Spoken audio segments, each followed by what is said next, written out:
Y'all fucking, y'all doing it. Y'all getting dirty sometimes, you know, y'all getting sexual. Y'all expressing that divine feminine and masculine energy, which are not gendered, all at the same time while being friends.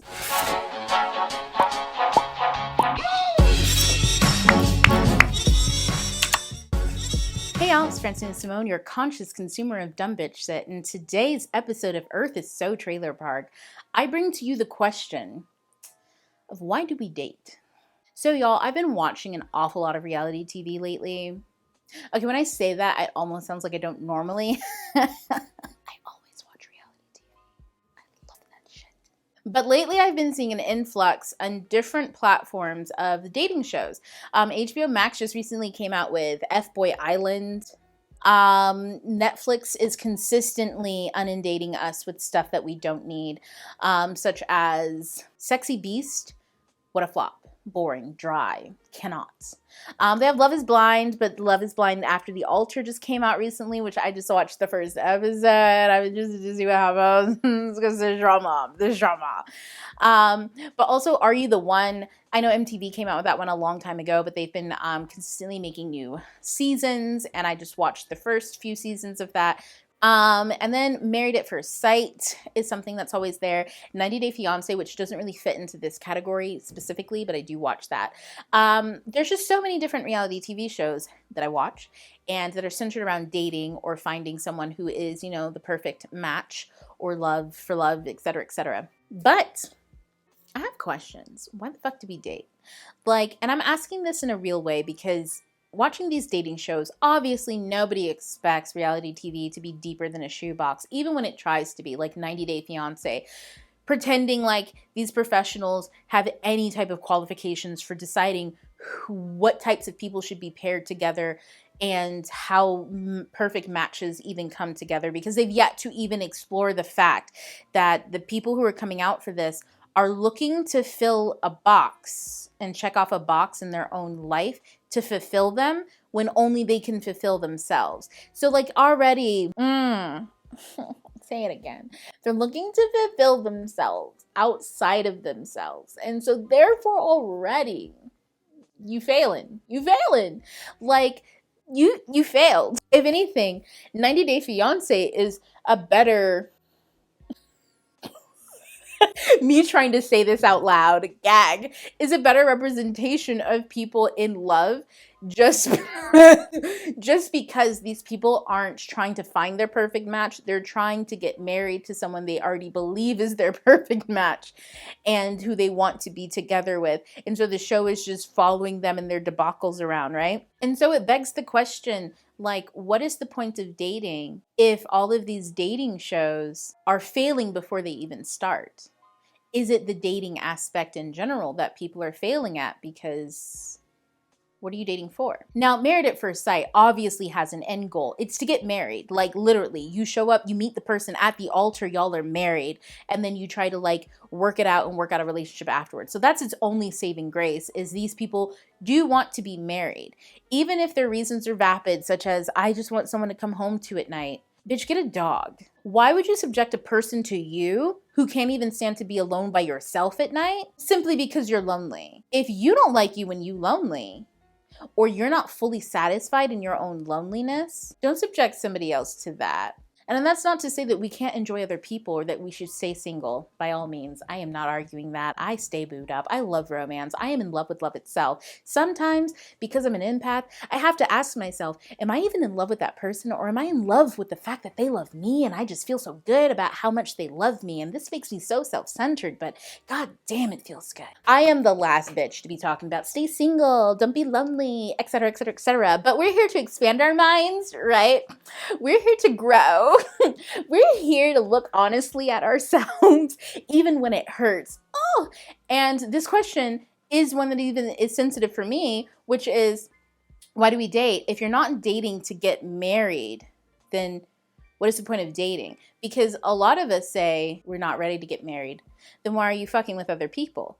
Or is the end goal of marriage just that stupid and empty and unreal?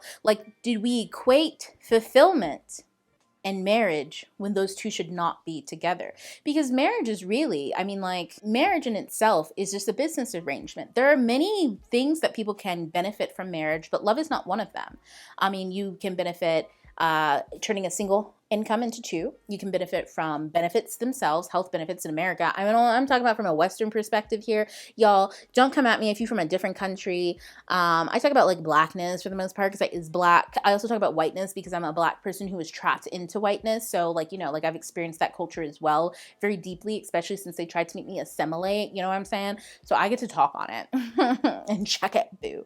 But other than that, I really don't fucks with other cultures in the way of dissecting them. I think that that's disrespectful considering I'm not a part of them natively. So I just wanted to kind of clear up that I'm talking about in America, or at least Western American culture. But when I talk about marriage, you cannot like love or fulfillment is not a benefit of it. You can find fulfillment in the person you are married to, but the marriage itself is really just a government paper in which you can find other benefits for, you know what I mean? Like, especially if you're trying to start a family and maybe you want to adopt a child, or you want to have biological children and you want to secure a family, home, money, income, space, you want to build a house, all that kind of stuff, but have security in that. Being contractually obligated to the other person can help when things get rough or when things need to be consolidated. Consolidated, no, not consolidated, you know, when things need to be torn apart.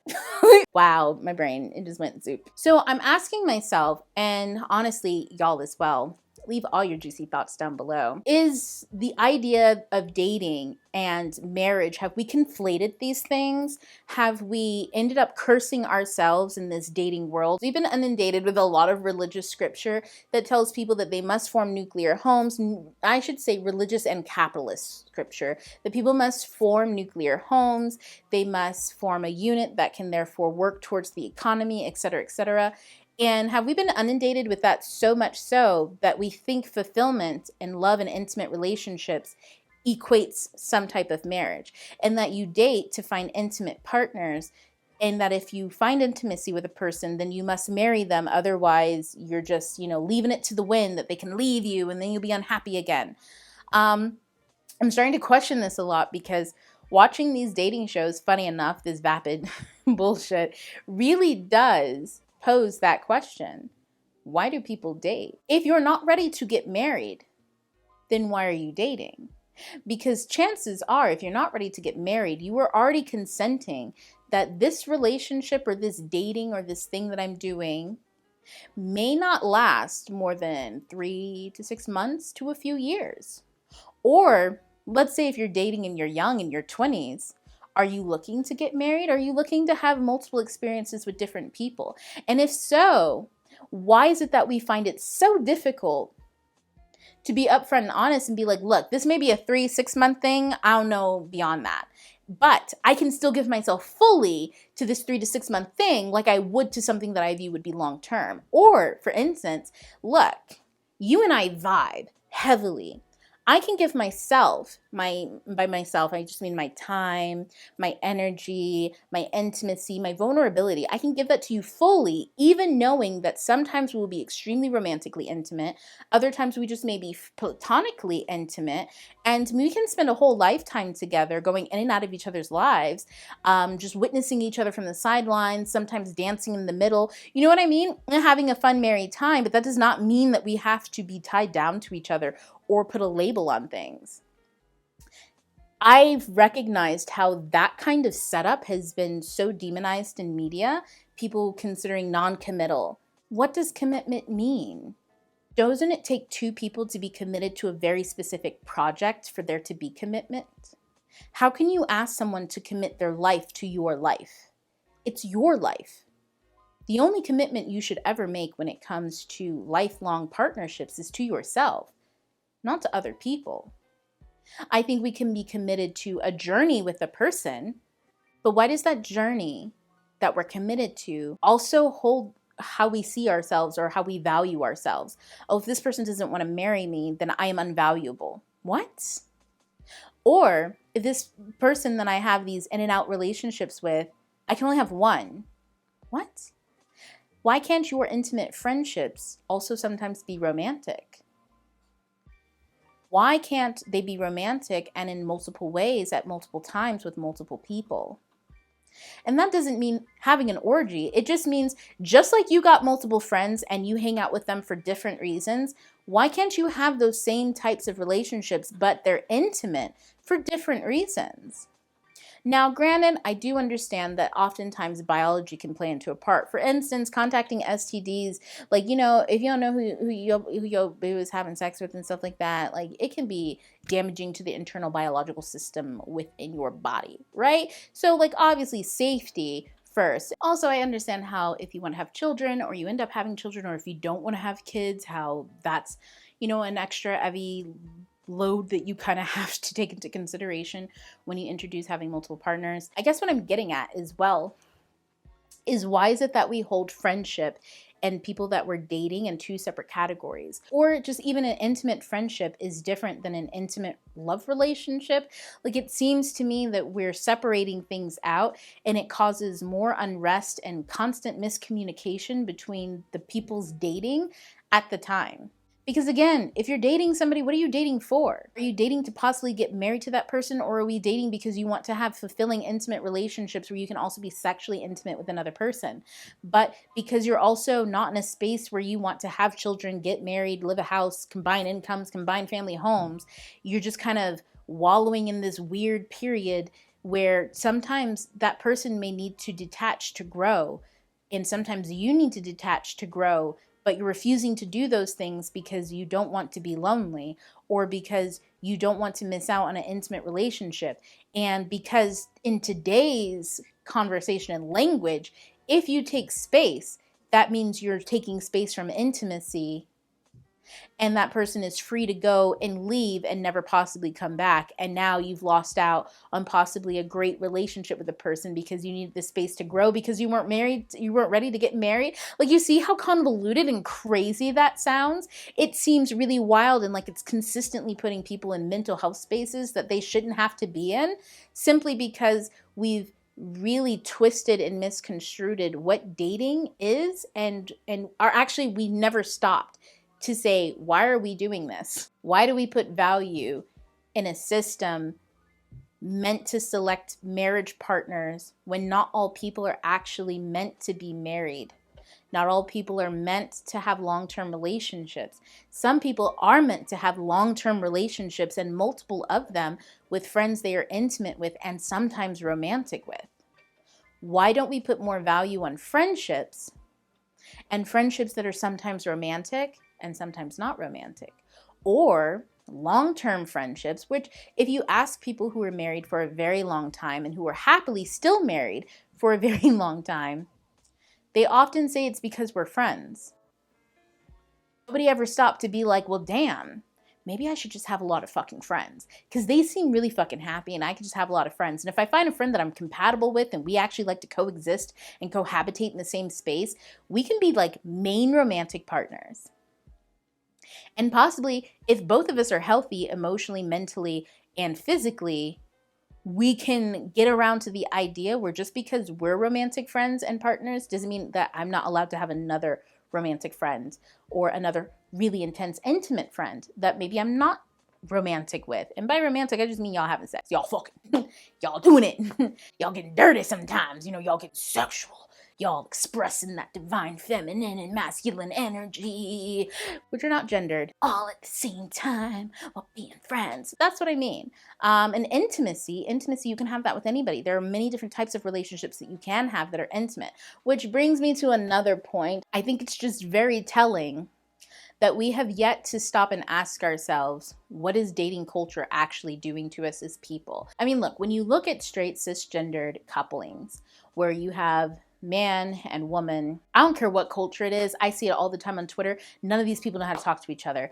They're consistently trying to play a game with each other. They're consistently trying not to play a game with each other. They're consistently trying to find some type of fulfillment in another person. They're consistently looking for something that they cannot find either A, within themselves, or they have found it within themselves, but they're constantly being matched up and commingling with people who are not healthy but attracted to their healthiness. It is just wild out in those streets of just pure, insane chaos, bad chaos on top of that. And you see how people cannot communicate or talk to each other because they're consistently trying to find fulfillment in the idea of love. It's like, well, once you have a job, capitalism, once you go out, you get your job and you have a decent job, now you just need a decent lover. And then you will be fulfilled in life. What? Was that all life was? To get a job and get laid? Well, goddamn. Or perhaps we're missing a lot more in life and a lot more fulfillment because we're not actually allowed to live our lives. We spend way too much time at a 9-to-5 or any type of job where you were taken outside to go and do and produce for someone else, not yourself, and way too much time trying to comfort people who are also in the same exact predicament as us and trying to find some little ways here and there to cope. I don't know. That was just my anti-capitalism riff there. But I'm just saying, I think that there's a lot broken in the ways that people are dating. And I think it goes a lot deeper than trying to find just, I think it goes a lot deeper than mental health, to be totally honest. I think it goes a lot deeper than, are you doing enough self-care? Are you being the you who you want to be? I think it's honestly because we just need new paradigm shifts when it comes to dating. These reality TV shows have gone wild. They've shown me consistently that these setups really only work and really only attract people who are looking for fulfillment in other people, and occasionally some people who are whole already in themselves and they're just looking to experience life and wholeness with another person because they're actually interested in marriage to play the role of marriage, not for marriage to fulfill them. Then you find some people who end up, really well. From Love is Blind, Cameron and, what's girl's name? Oh, I just forgot their name. From Love is Blind. Cutest couple. They seem like they're making it work for themselves. But I think the whole system is broken, y'all. The whole system from top to bottom. We've got racial oppression. We've got all sorts of stuff going on, but we haven't yet stopped to really look at what love and intimacy means in our lives and how it's affecting everybody mass at large, because people are still trying to fit into this Judeo, that's the word, Judeo-Christian capitalist mashup that is America's idea of what fulfillment means in an intimate love relationship, aka to them just marriage. Which, if you notice, which is why they only wanted to give it to the straights, because it had to fit that model and it has to keep people in this specific box because it's not real. It never was real, and it most likely, and that's not to say that sometimes it does not work for people. Of course, monogamy and marriage and stuff like that can be a great blessing to people, but it is not the only way. It is an option, but the other options that are around us have been erased through cultural erasure, because whiteness likes to, colonize and burn other people's ways of life down. So we are just having to rediscover a lot of ways in a lot of other cultures have constantly lived. And it's really difficult in a world that has been constantly colonized by white ideas and white Jesus. So I just leave that question with you all. What is wrong with dating culture? Do you heavily disagree? By all means, down in the comments below. You can disagree with me. Let's have some dialogue. Just be respectful. Respectful. You know what I mean? Be respectful. I'd love especially to know some people's experiences with having intimate romantic friendships, how those have worked out. If they've worked out positively, what kind of boundaries and groundwork that you had to do to get to that place. And if you've had some crash and burn situations and you just really want to give sis the tea, I always love the tea, spill it in the comments down below. And y'all, don't forget to engage. Tell your friends to come for the laughs and to stay for the ascension. You know what I'm saying? And y'all, I will talk to y'all in another video. Bye.